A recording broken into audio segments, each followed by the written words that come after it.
2010년 3월 26일 백령도 앞바다는 평화로운 밤이었죠. 대한민국 해군 초계함 천안함 104명의 승조원이 임무 중이었어요.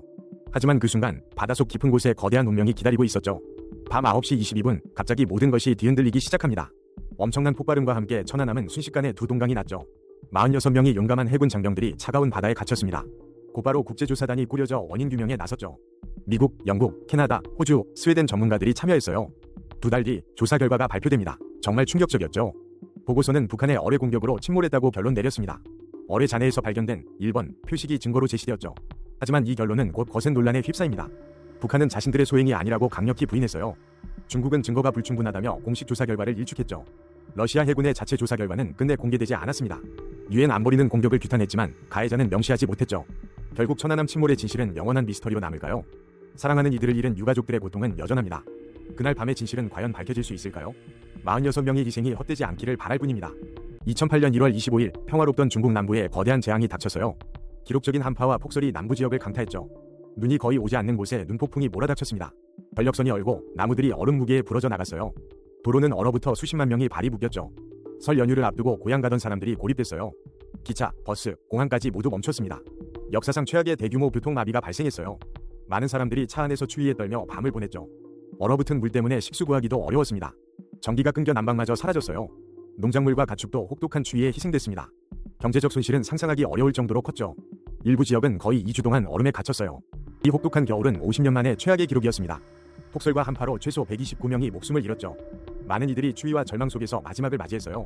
이 사건은 기후변화의 분명한 경고를 보여주었습니다. 자연의 힘 앞에서 우리는 겸손해질 수밖에 없겠죠. 자연의 힘 앞에서 우리는 겸손해질 수밖에 없습니다. 1959년 12월 2일 밤 프랑스 리비에라는 평화로웠죠. 아무도 그 밤이 인류 최악의 댐 재앙을 가져올 줄은 몰랐을 거예요. 말파세 댐은 프랑스 기술의 자부심, 아름다운 아치형 댐이었죠. 하지만 그 아름다움 아래 치명적인 결함이 숨겨져 있었어요. 댐은 내일한강에 지어졌고 불투수성 안반 위에 지어졌다고 믿었죠. 문제는 그 안반이 완벽하게 조사되지 않았다는 거예요. 숨겨진 지각단층이 있었지만 아무도 몰랐죠. 설상가상으로 근처 도로 건설에 폭약이 사용되었어요.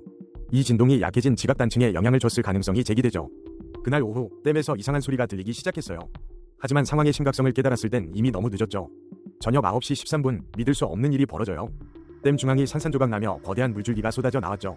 순식간에 5천만 톤의 물이 시속 70km로 덮쳤어요. 프레지스 마을은 잠자는 사이에 죽음의 파도에 휩쓸렸죠. 423명의 무고한 생명이 차가운 물속으로 사라졌습니다. 이 비극은 부실한 지질 조사와 안일한 판단이 낳은 결과였어요. 이후 댐 건설 기준은 전 세계적으로 강화되었죠. 말파세 댐의 비극은 인류에게 중요한 교훈을 남겼어요. 자연의 힘 앞에 겸손함을 잃지 말아야 한다는 것을요. 1906년 1월 22일 SS 발렌시아호가 평화로운 항해를 시작했어요. 아무도 몰랐죠. 이 항해가 최악의 비극이 될 줄은요. 발렌시아는 한때 베네수엘라와 뉴욕을 오가던 럭셔리 선박이었어요. 1897년 스페인 군함 공격까지 받은 파란만장한 역사를 가졌죠. 미국 서부 해안에서 새 삶을 시작했지만 운명은 냉혹했어요. 1월 22일 새벽 배는 거대한 폭풍 속으로 진입했습니다. 시야는 최악이었고 항해사들은 길을 잃기 시작했죠. 그리고 여기 운명이 갈리는 순간이 찾아왔습니다. 배는 캐나다 밴쿠버 섬 서쪽 암초지대에 좌초되고 말았어요. 승객들은 필사적으로 구명보트에 올랐지만 파도는 무자비했죠. 보트 여러 척이 뒤집히며 많은 사람들이 차가운 바다에 던져졌어요. 배는 천천히 침몰하며 구조의 희망을 앗아갔습니다. 이 믿을 수 없는 일이 벌어지는 동안 구조는 지연되었죠. 결국 100명이 넘는 사람들이 목숨을 잃었습니다. 특히 배에 있던 모든 여성과 아이들이 희생되었어요. 그날의 비극은 태평양의 무덤이라 불리는 이 해역의 악명을 높였습니다. 구조 작업의 실패는 이후 해상 안전 규정을 강화하는 계기가 되었죠. 발렌시아호의 잔해는 여전히 차가운 바닷속에 잠들어 있습니다. 이 이야기는 우리에게 자연의 힘과 인간의 나약함을 일깨워줍니다. 그리고 영원히 기억되어야 할 비극으로 남아있어요. 1871년 10월 8일 시카고는 불에 탔죠. 하지만 같은 날 더 큰 비극이 위스콘신을 덮쳤어요. 바로 패슈티고 화재입니다. 2,500명 이상이 사망한 최악의 산불이죠. 그날 아침 평화로운 마을이 지옥이 될 줄 아무도 몰랐어요. 패슈티고는 1,700명의 주민이 사는 작은 벌목 마을이었죠. 수개월간 극심한 가뭄이 땅을 바싹 말려놓았습니다. 작은 불씨들이 곳곳에서 피어났지만 누구도 대수롭지 않게 여겼죠. 저녁이 되자 강풍이 불기 시작하며 상황은 급변했어요. 작은 불씨들이 거대한 불기둥으로 합쳐지는 믿을 수 없는 일이 벌어졌습니다. 120만 에이커, 서울 면적의 8배 넘는 땅이 순식간에 불탔죠. 불은 너무 뜨거워 철도 레일조차 녹아버릴 정도였어요. 여기서 운명이 갈렸어요. 강물에 뛰어든 사람만이 살아남을 수 있었죠. 많은 이들이 강변에 매달린 채 불길을 피해야 했습니다. 마을 전체가 단 몇 시간 만에 잿더미로 변했어요. 사망자 수는 1,500명에서 2,500명으로 추정되며 정확한 수는 미스터리죠. 존스타운 홍수보다 희생자가 많았지만 역사는 이 화재를 잊었어요. 대부분의 문서가 소실되어 당시 상황은 알기 어렵습니다. 미시간주의 여러 도시들도 같은 날 화재를 겪으며 비극은 더욱 커졌죠. 패슈티고는 재건되었지만 그날의 고통은 영원히 남았습니다. 시카고 화재에 가려진 채 가장 치명적인 산불은 그렇게 잊혀갔어요. 1953년 성탄절 이브, 뉴질랜드는 축제 분위기였죠. 하지만 엄청난 비극이 기다리고 있다는 걸 아무도 몰랐어요. 밤 10시 21분, 북섬 탕이와이 다리에서 재앙이 시작됩니다. 익스프레스 열차가 강을 건너려던 순간 다리가 무너져 내렸어요. 기관차와 6칸의 객차가 차가운 강물 속으로 곤두박질쳤죠. 무려 151명의 승객이 목숨을 잃은 뉴질랜드 최악의 참사였어요. 대체 그날 밤 탕이와이 다리엔 무슨 일이 있었던 걸까요? 조사관들은 다리 붕괴 원인을 파헤치기 시작했습니다. 그리고 충격적인 진실이 드러났죠. 범인은 다리가 아니었어요. 바로 근처 루아페우 산이 문제의 원인이었습니다. 산의 분화구 호수를 막고 있던 둑이 무너져 버린 겁니다. 거대한 이류가 강으로 쏟아져 내려와 다리를 덮쳤죠. 기차 도착 불과 몇 분 전 다리 기둥 하나가 파괴된 거예요. 화산은 분출하지 않았지만 그 영향은 치명적이었습니다. 열차는 파괴된 다리를 인지하지 못하고 달려왔던 거죠. 결국 강은 열차를 통째로 집어삼키는 비극을 맞았습니다. 이 사고는 자연의 예측 불가능한 힘을 다시 일깨웠어요. 사람들은 자연의 경고에 더 귀 기울여야 한다는 교훈을 얻었죠. 탕이와이 참사는 뉴질랜드 역사에 깊은 상흔을 남겼습니다. 성탄절의 비극은 지금도 많은 이들에게 기억되고 있어요. 1944년 7월 17일 평화로운 아침, 아무도 그날을 예측 못했죠. 캘리포니아 포트 시카고에서 수백 명이 군수품을 선적 중이었어요. 태평양 전선으로 갈 폭발물들이 SSA, 브라이언호에 실리고 있었죠. 대부분 아프리카계 미국인 수병들이 위험한 작업에 배치되었어요. 안전규정은 제대로 지켜지지 않았고 감독도 부실했죠. 오후 10시 18분, 믿을 수 없는 일이 벌어졌습니다. 거대한 폭발음과 함께 배와 주변 건물이 산산조각 났어요. 320명의 수병과 민간인이 그 자리에서 목숨을 잃었죠. 390명 이상이 부상당했고 폭발은 50km 밖에서도 느껴졌어요. 끔찍한 참사였지만 더 큰 비극은 한 달 뒤에 찾아왔습니다. 수백 명의 수병들이 여전히 위험한 군수품 적재를 거부했어요. 안전한 작업 환경을 요구했지만 돌아온 건 반역이라는 낙인이었죠.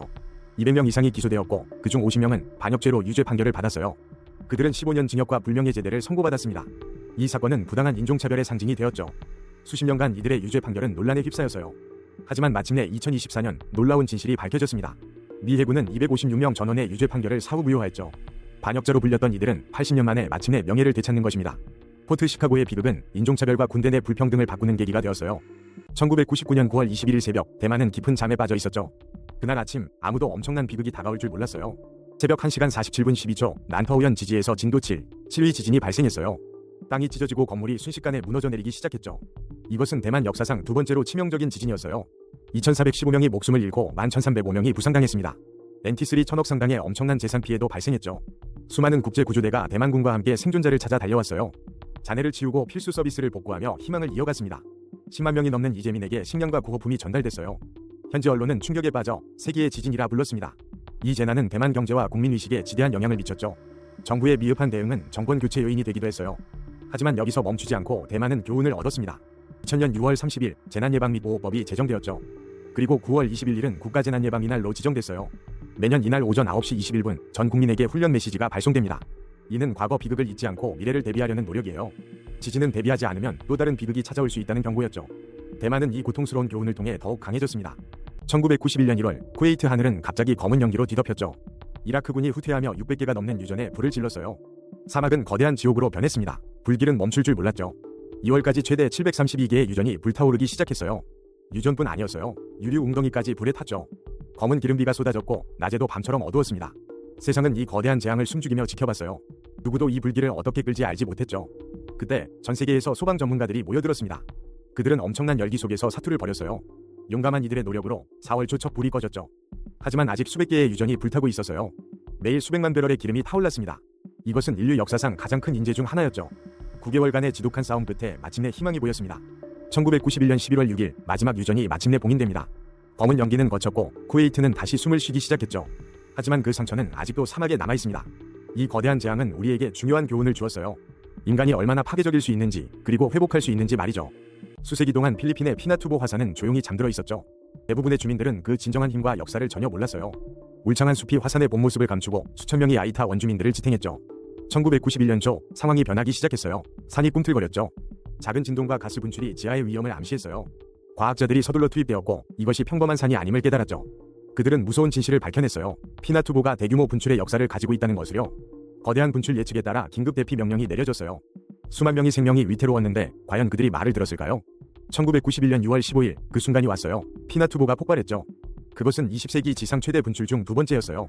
그런데 바로 그때 윤야라는 태풍이 동시에 상륙했죠. 비와 화산재가 섞여 치명적이고 파괴적인 힘을 만들었어요. 화쇄류는 모든 것을 태웠고 마을들을 화산재에 묻어버렸죠.